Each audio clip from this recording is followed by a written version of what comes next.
pemirsa, apa kabar Anda hari ini? Senang rasanya saya Intan Nitya Sastra bisa kembali berjumpa dengan Anda dalam Referensiana, dalam satu acara yang pastinya dapat menjadi referensi bagi Anda para wanita Indonesia ya.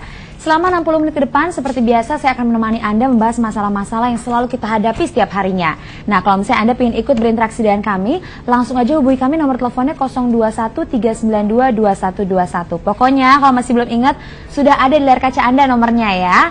Nah, pemirsa, tema kita hari ini sangat seru banget. Saya sudah menanti-nantikan dari minggu lalu nih. Temanya itu tentang puber kedua. Nah, pastinya bagi Anda para wanita yang usia suami-suaminya sudah menjelang umur-umur yang rawan nih, mulai dagdikduk nih ya Bu ya. Katanya nih ya, saat puber kedua menyerang, tingkah laku ini bisa mendadak berbeda. Ada yang jadi lebih memperhatikan penampilan, jadi hobi dandan gitu ya, atau mungkin hobinya jadi aneh-aneh deh. Bahkan mungkin lebih sering main mata katanya. Nah, sebelumnya pastinya kita penasaran dong, seperti apa sih puber kedua itu? Untuk membahas yang satu ini, kita sudah ada nih bintang tamu kita yang setiap hari Jumat selalu setia menemani saya, seorang perencana mimpi dan motivator kita, Kang Zehanan. Salam sip, Kang Zai. Spirit itu prioritas, sehat itu prioritas, sejahtera itu prioritas, semua itu prioritas. Udah tahu sekarang saya salam sip. Ya, jadi selalu bersemangat ya, semangat itu prioritas kalau buat saya ya. Intan, main mata tuh gimana sih, Intan? Ya gitu deh. Yang Kang Zai bilang minggu lalu ya, kalau laki-laki lirik kanan aja udah kelihatan gitu, kalau perempuan kan nggak kelihatan, mungkin lebih sering lirik-lirik gitu. Nah, sekarang pengen nanya ini langsung sama seorang Kang Zehanan. Sebenarnya puber kedua itu apa sih? Kira-kira apa sih yang harus kita khawatirkan? Dan kira-kira apakah emang puber kedua ini pasti mendatangi semua pria-pria gitu? Apa gimana sih? Ini nggak kerasa ya, Jumat udah kembali lagi Jumat. Oh iya dong. Ya, selamat siang buat semuanya yang ada di Palembang, Lampung, dan Bandung semua. Mudah-mudahan tema kita kali ini semakin menarik ya, karena berhubungan dengan kata-kata puber kedua yang katanya itu bisa jadi mitos, ataukah itu benar atau tidak. Dan kalau saya pribadi tidak akan mengetengahkan tentang apa sih itu puber kedua dari segi, baik itu segi kedokteran atau juga segi-segi yang lain, tapi cara kita berkomunikasi bila pasangan Anda menghadapi puber kedua. Ini repotnya nih ya, kira-kira umur berapa puber kedua? Umur berapa ya? sih? Kadang-kadang orang itu selalu dikaitkan pria. Biasanya yang dikaitkan dengan puber kedua adalah pria, benar? Betul. Ya kan? Gitu. Kalau wanita itu lebih bisa menyimpan perasaan gairah-gairahnya, itu lebih bisa menyimpan dibandingkan dengan pria. Ya kan? Karena pria seperti yang tadi dibilang, jadi mulai aneh-aneh kelakuannya. Yang tadinya nggak suka ke salon, tiba-tiba dia tuh yang rambutnya berubah, yang kemarin putih semua sekarang jadi hitam. Kayak gini nih ya kan?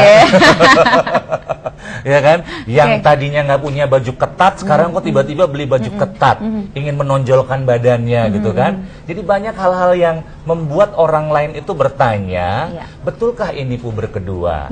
Ya, tapi kalau saya bilang nih, puber kedua itu seperti apa? Ya, karena wanita juga merasakan sesuatu energi yang keluar pada saat usianya menjelang kata-katanya 30 tahun ke atas. Oh, berarti saya belum ya, saya baru 17 ya, belum. Kamu kalau misalnya ngelewat nih Intan dari belakang, saya panggilnya Neng, Neng gitu kan. Tapi pas ngelihat apa? Nenek, maaf Nek gitu kan. Dari belakang sih masih kelihatan itu kan. Kita kan kalau ngelihat ke mall kan banyak orang-orang ibu-ibu gitu ya, yang usianya udah 30, 40 tapi masih gaya, stylish gitu. Fenomena apa sih ini sebenarnya? Gitu jadi gimana nih? Jadi sekarang sebetulnya gini, saya hanya membicarakan masalah cara berkomunikasi. Salah satu yang pernah saya dapatkan adalah gini ceritanya. Seorang wanita usia 40 tapi masih cantik, menggunakan jilbab, dan dia cerita bahwa suaminya kegayat lagi dengan wanita lain. Prianya ini suaminya berusia 45, ya 45, dan akhirnya dengar-dengar sudah nikah siri. Bagaimana cara berkomunikasi supaya suaminya itu sayang lagi pada dia? Bagaimana supaya suaminya itu kembali lagi pada dia? Nah, ini yang akan saya jelaskan pada ibu-ibu di rumah ya. Jadi gimana sih supaya narik nih suaminya nih, ayo balik lagi ke saya gitu ya. Atau misalnya nih, ayo ngeliriknya ke saya aja nih, rumput tetangga, halaman tetangga, lapangan tetangga jangan diganggu gugat ya. Yang ini juga belum habis-habis nih. Nah, itu Bu yang akan dikasih tahu. Tapi bapak-bapaknya juga nanya, jangan ibu terus dong. Ini juga kadang-kadang istri juga udah mulai centil nih, lebih centil dari yang sebelumnya. Nah, itu mungkin yang akan kita bahas nih, Kak. Oke. Nah, kalau Ya. misalnya mungkin kalau kata Kang Z itu ya tadi terjadinya di usia 40, 45 gitu. Emang segituan ya. Apakah emang cuma di laki-laki aja? Saya penasaran juga apakah perempuan juga mengalami puber kedua.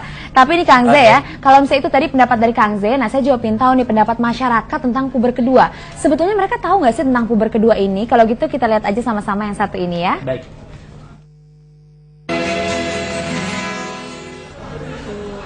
Proses pendewasaan. Masa-masa yang dimana ya usia-usia mungkin antara 40-an itu biasanya puber kedua dibilangnya istilahnya gitu ya.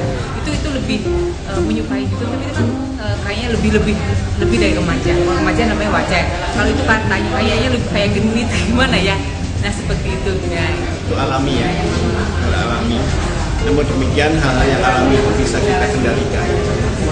Oleh karena itu harus ada ilmunya, semuanya itu harus ada ilmunya. Kalau semuanya itu didiamkan secara alami ya itu akan menjadi liar. Dikendalikan, tapi dengan cara yang baik. Tidak langsung diputus, tapi kalau orang Jawa bilang ulur ya, ditarik lagi gitu. Itu saja sehingga tidak merasa bahwa dia dikendalikan. Tapi yang penting bahwa pada akhirnya akan menjadi baik lagi. Itu kan hanya suatu masa, periode pasti akan berakhir. Puber itu biasanya gara-gara ada perubahan hormon. Hormonnya berubah. Iya, gimana sih? Cuma dong kuliah lama-lama. Kan kayaknya apa ya? Kegilaan gitu loh.